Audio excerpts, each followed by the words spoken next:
जब से राजस्थान विश्वविद्यालय ने प्रैक्टिकल नोटिफिकेशन जारी किया है उसके बाद स्टूडेंट की लगातार क्वेरीज आ रही हैं। सर प्रैक्टिकल हमारे कैसे होंगे, क्योंकि आफ्टर कोविड पहली बार एग्ज़ाम बैठेंगे हम। टाइम कितने देर का मिलेगा प्रैक्टिकल के लिए, हमें कितने नंबर का प्रैक्टिकल आएगा, क्वेश्चन कैसे आएंगे, कितने नंबर में पास होने के लिए चाहिए, इसके लिए प्रैक्टिकल में लिखना कैसे होगा, हमें क्वेश्चंस कैसे कैसे अटैम्प्ट करने हैं, हमें वाइवा कैसे होगा, क्वेश्चन कैसे कैसे पूछे जाएंगे हमें।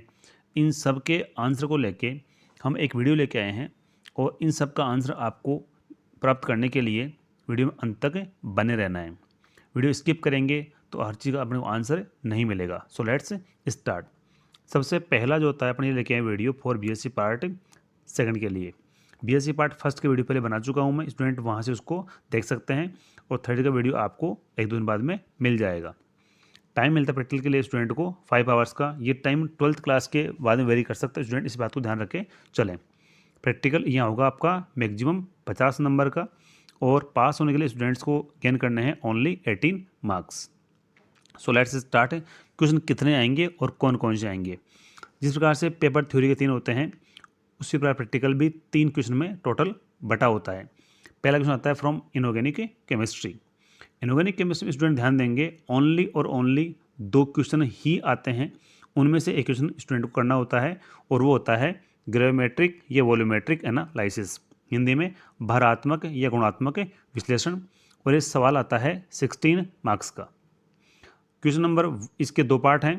पहला क्वेश्चन आ सकता है estimation of copper as cuprous thiocyanate, मतलब कॉपर का आकलन करना होता है इसके अवक्षेप या पीपीटी के फॉर्म में, that is cuprous thiocyanate. Question number दूसरा होता है estimation of nickel as nickel डाइमिथाइल ग्लाइओक्सिम, इसको शॉर्ट में निकिल डीएमजी भी बोलते हैं।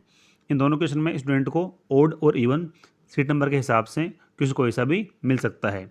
अगेन बोल रहा हूँ मैं, ये क्वेश्चन जो आता है वो आएगा 16 मार्क्स। स्टूडेंट इस बात ध्यान रखें चलें। क्वेश्चन नंबर 2 आता है फ्रॉम ऑर्गेनिक केमिस्ट्री। यह क्वेश्चन होता है identification of given organic compound through functional group analysis and preparation of suitable derivative.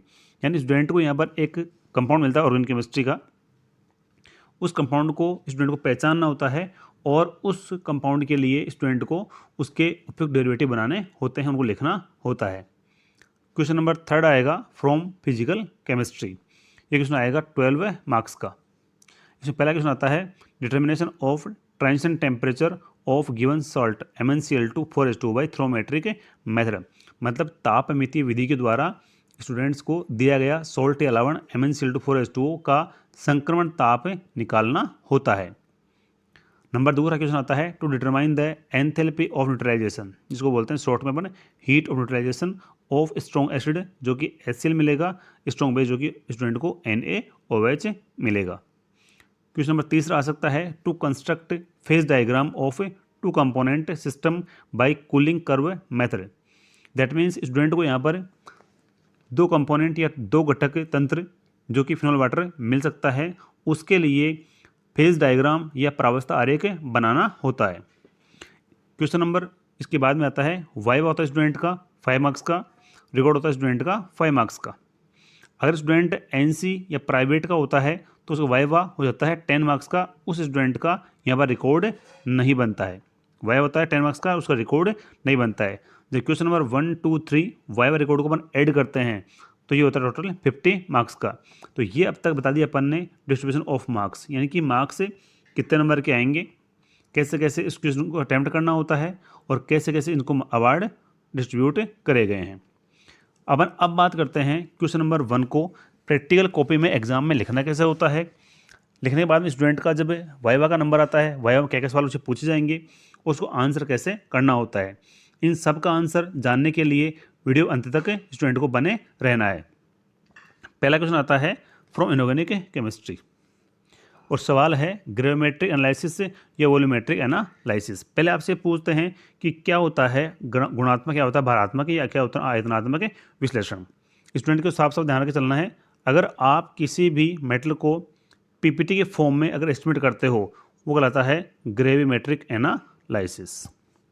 Number दूसरा है अगर आप किसी मेटल को एस्टिमेट करते हो in the form of volume, यानी अगर स्टूडेंट को दिया जाता है ये प्रैक्टिकल, तो वहाँ पर टाइट्रेशन के द्वारा स्टूडेंट को उसका आंसर निकालना होता है और यहाँ पर मेटल का एस्टिमेट करना होता है in the form of volume. यानी वॉल्यूम के रूप में किया वॉल्यूमेट्रिक, पीपीटी के रूप में किया तो कहलाता है ये ग्रेविमेट्रिक। स्टूडेंट को यहाँ पर 2 क्वेश्चन मिल सकते हैं। पहला होता है estimation of copper as cuprous thiocyanate. Student को एग्जाम में लिखना कैसे होता है उसके लिए बता रहा हूँ आपको। मैं एट फर्स्ट लिखना होता है स्टूडेंट को इसके अंदर ऑब्जेक्ट, कौन कौन से ऑब्जेक्ट इसमें आपको दिए जा सकते हैं। इसका ऑब्जेक्ट फिक्स होगा जो एग्जाम में आपको दिया हुआ आएगा। उसके बाद आप करते हो इसके अंदर रिक्वायर्ड एपरेटस, यानी कि इसमें कौन कौन से आपके उपकरण काम में आते हैं। फॉर एग्जांपल बीकर है, ग्लास रोड है, फनल है, ट्राईपोड स्टैंड है, वायर गोज है, ये इसमें आपको मिल सकता है।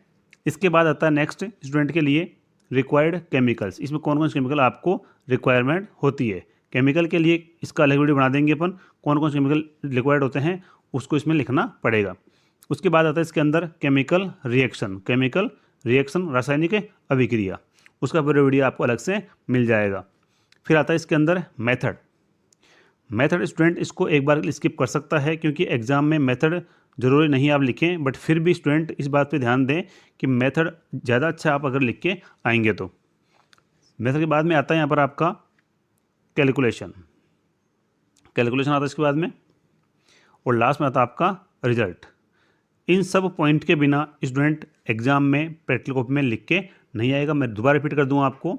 नंबर 1 आएगा आपका ऑब्जेक्ट, नंबर 2 आएगा आपका रिक्वायर्ड केमिकल्स आवश्यक रसायन, नंबर 3 रिक्वायर्ड एपरेटस आवश्यक उपकरण, number 4 method, number 5 calculation, number 6 result. इनके स्टूडेंट आगे नहीं बढ़ेगा।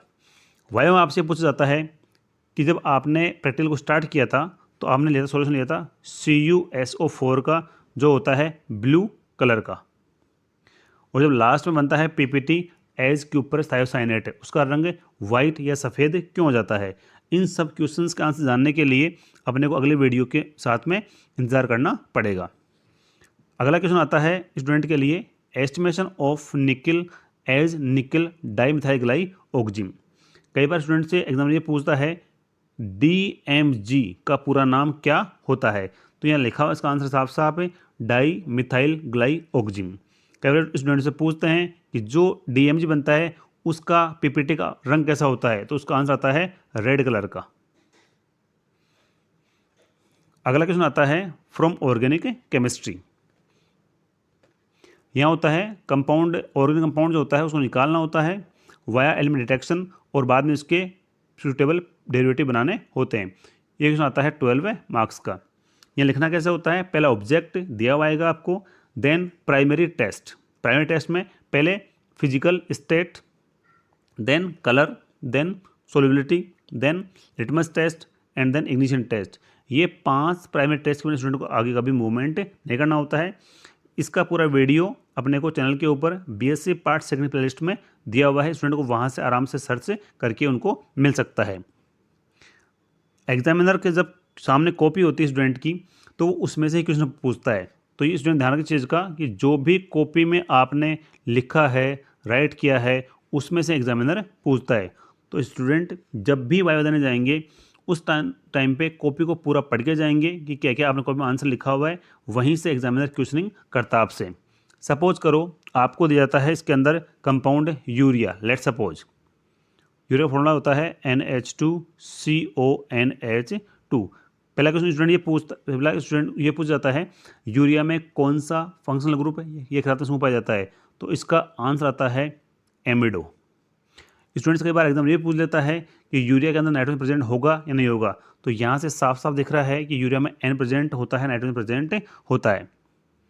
उसके बाद में पूछता है स्टूडेंट से एग्जाम्पल पूछता है कि कौन सा टेस्ट है जिसे पता लगा लिया आपने कि यूरिया प्रेजेंट है। तो यूरिया के लिए एक फेमस टेस्ट है जिसका नाम है बाईयूरेट टेस्ट, जिसके अंदर लास्ट के अंदर पर्पल कलर डेवलप होता है। तो इन सब के आंसर जानने के लिए स्टूडेंट को जो चैनल वीडियो दिए हुए हैं उन सबको ध्यान से पढ़ना पड़ेगा। नेक्स्ट है क्वेश्चन फ्रॉम फिजिकल केमिस्ट्री। ये पहला क्वेश्चन आता है आपका determination of transition temperature. Student से सवाल पूछ जाता है कि व्हाट इज ट्रांजिशन टेम्परेचर, संक्रमण ताप क्या होता है, तो इसका आंसर होता है वह ताप जिस पर कोई ठोस पदार्थ अपनी दो क्रिस्टलीय अवस्थाओं में पाया जाता है। The temperature at which a solid substance found into crystalline state, for example MnCl2 melts at 58 degree centigrade into MnCl2 2H2O। Next question है to determine the enthalpy of neutralization, heat neutralization, यानी यहाँ पर अपने को एक strong acid जो होता है HCl, स्ट्रॉन्ग बेस जो होता है NaOH, दोनों मिलते हैं और दोनों को अपने को निकालना होता है heat of neutralization. Next question है to construct phase diagram of two component system, यानी आपको यहाँ पर वाटर फिनॉल सिस्टम मिल जाता है, टू कंपोनेंट हो जाता है, वन कंपोनेंट वाटर के लिए, वन कंपोनेंट फिनॉल के लिए, और अपने को उसके लिए एक प्रावस्था आरेख या फेज डायग्राम बनाना होता है। अब इसमें जो दो क्वेश्चन हैं, question number 1 and question number 3, question number 3, इन दोनों के अंदर स्टूडेंट को ग्राफ की भी आवश्यकता पड़ती है। ग्राफ एग्जाम में हमेशा आपको जो भी कॉलेज होगा वो प्रोवाइड करवाएगा, कॉलेज की सील लगा हुआ उसके ऊपर, उसके अलावा स्टूडेंट उसके ऊपर अपना रोल नंबर, उस पर अपना नाम जरूर नोट करके आएंगे, उसको ढंग से बाद में टाई भी करना होता है। अपन बात करते हैं इन क्वेश्चंस को एग्जाम में लिख के कैसे आना है। एट फर्स्ट आएगा इसके अंदर ऑब्जेक्ट या उद्देश्य। उद्देश्य हर क्वेश्चन का आपको एग्जाम में दिया हुआ आएगा, पेपर जब लिखवाते हैं आपको टीचर बोर्ड पे तो वो आपको लिखवा देंगे। फिर आता है नेक्स्ट रिक्वायर्ड केमिकल्स या आवश्यक रसायन। उसके बाद आता है रिक्वायर्ड एपरेटस या आवश्यक उपकरण। इन सब पॉइंट्स के बिना अपने को स्टूडेंट को आंसर नोट नहीं करना होता है। इसके बाद आता है इसके अंदर कैलकुलेशन, उसके बाद आता है इसके अंदर डायग्राम। हर पॉइंट में नोट करवा रहा हूँ आपको, डायग्राम के बाद में आप करते हैं इसके अंदर रिजल्ट, और लास्ट में प्रिकॉशन जो आपको रिक्वायरमेंट होती है लिखने की। इन सब के अलावा भी एक वीडियो अलग से बना देंगे अपन, जिसमें क्वेश्चन होंगे अराउंड 30-40 क्वेश्चन होंगे from inorganic chemistry, from organic chemistry, from physical chemistry, क्योंकि वाइवा इंपॉर्टेंट पार्ट होता है। अगर वाइवा स्टूडेंट ने ढंग से नहीं दिया है तो उसके नंबर के कटने के चांसेस भी हो जाते हैं। तो मैं तो एक बात बोलूँगा स्टूडेंट को, वाइवा होता ओनली 5 मार्क्स का है, but rest of 45 marks depend करते हैं वाइवा के ऊपर। तो वाइवा ढंग से देना स्टूडेंट को, और वाइवा के दौरान जो भी क्वेश्चनिंग होती है वो कॉपी के अंदर से ही होगी। तो स्टूडेंट्स को ये एक तरह से इंस्ट्रक्शन है कि जो भी स्टूडेंट एग्जाम में कॉपी में लिख के आता है प्रैक्टिकल के अंदर, उन सबको वो ढंग से याद भी कर ले, पढ़ भी ले, क्योंकि उसके बिना वो आगे प्रोसीड नहीं कर पाएगा। इसके अलावा स्टूडेंट को और भी कोई क्वेरी होती है, हमें ये क्वेश्चन कैसे लिखना है, कैसे आएगा, पेपर थ्योरी वाले हैं उनके हमें कुछ हिंट्स बता दीजिए, क्वेश्चन कौन कौन से आ सकते हैं, कोई भी क्वेरी हो रिगार्डिंग थ्योरी प्रैक्टिकल, तो स्टूडेंट अपने आंसर को कमेंट बॉक्स में डाल सकता है। और इस प्रैक्टिकल के रिगार्डिंग कैसे लिखना है उनके भी आपको सारे वीडियो फंक्शन रूप के दिए हुए चैनल के ऊपर, तो आप वहाँ से देख के राइट आराम से कर सकते हो। कोई भी क्वेरी हो आपकी हो तो आप अपने सजेशन इन डिस्क्रिप्शन बॉक्स में या कमेंट बॉक्स में डाल सकते हो। Thank you.